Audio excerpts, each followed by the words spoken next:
कहानी नागिन का बदला। बहुत समय पहले की बात है। हिमालय की तलहटी में बसे नागवन गांव में अजीब अजीब घटनाएं घटने लगीं। लोग रात में सांपों के झुंड देखने लगे और कई बार पशु पक्षी अचानक गायब हो जाते। गांव के पास ही एक गुफा थी जिसे लोग नाग गुफा कहते थे। कोई वहां जाता नहीं था क्योंकि माना जाता था कि वहां एक नागिन रहती है, सौंदर्य में अनुपम पर बेहद क्रोधी। रहस्य की शुरुआत। गांव के बहादुर युवक वीरू को इन बातों पर विश्वास नहीं था। वह कहता, ये सब अफवाहें हैं।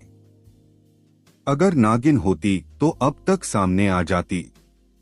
एक दिन वीरू अपने दोस्तों के साथ जंगल में शिकार खेलने गया। वहीं गुफा के पास उन्होंने एक खूबसूरत स्त्री को अकेले खड़े देखा। उसके लंबे काले बाल, नीली आंखें और चमचमाता चेहरा देखकर सब स्तब्ध रह गए। वीरू ने पूछा, तुम कौन हो? वह मुस्कराई, मैं यहाँ की रक्षक हूँ।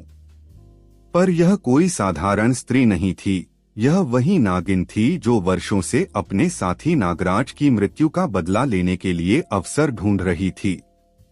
बीते कल का राज। सालों पहले कुछ लालची तांत्रिकों ने नागराज को मारकर उसकी मणि चुरा ली थी। नागिन ने तभी प्रतिज्ञा की थी कि वह तब तक शांत नहीं होगी जब तक उसकी मणि वापस नहीं मिल जाती और नागराज की आत्मा को मुक्ति नहीं मिलती। उसने वीरू को गहराई से देखा। तुम्हारे पूर्वज ही थे जिन्होंने नागराज को धोखा दिया था। अब समय आ गया है बदला लेने का।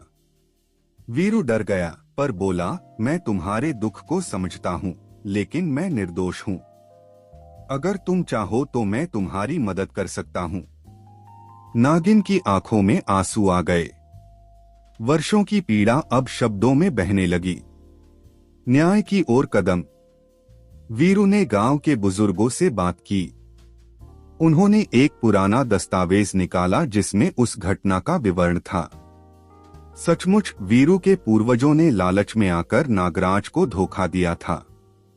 वीरू ने ठान लिया कि वह नागमणि ढूंढकर नागिन को वापस देगा। बहुत खोजबीन के बाद नागमणि एक पुराने मंदिर की नींव में मिली। वीरू ने वह मणि नागिन को लौटा दी। नागिन ने उसे देखा, फिर आकाश की ओर देखा और बोली, अब मेरे प्रिय को मुक्ति मिल सके। पूरी कहानी देखिए हमारे चैनल पर और कहानी पसंद आए तो लाइक एवं सब्सक्राइब जरूर करें। धन्यवाद।